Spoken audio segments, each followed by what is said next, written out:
events that occurred on today so many years ago in a program called the Neighborhood History Project, where I had to research and give a report about it in a community meeting. And the information that I learned has been compounded based on what I've learned today from Ms. Turner and Ms. Williams. And when I first learned about this, I felt three different emotions all at once that all came to me like a wave, like a football movie. At first, I felt shocked that something as surprising and huge and moving like this happened right around the corner from where I play basketball, right around the corner from where I go to church. And I was just very surprised because you always hear about all these different places, such as Selma or Birmingham, but you never realize how important and big the things that happen in your community are until you hear the history of things like football.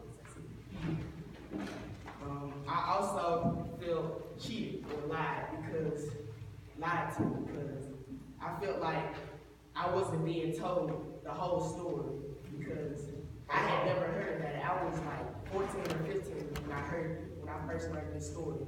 And this happened in my community.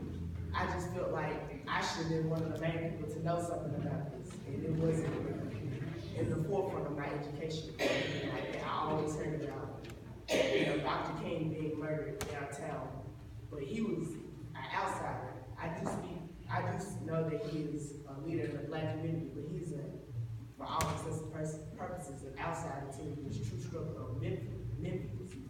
So I kind of feel like it would have been more beneficial to me to learn about this in my community and in my school. I also feel pride, nevertheless. I feel pride in the real rich history in South Memphis and in my community. I feel that this gave me something that it introduced a hunger for learning about the history of my community that nothing can stop. I started reading and learning more. I began this rejuvenated my drive to participate in the neighborhood history program with my friends and learn more about it. It also made me want to care for my community more. It made me want to work in my community more through the South Memphis Shalom Zone, like Coach Julian Starr.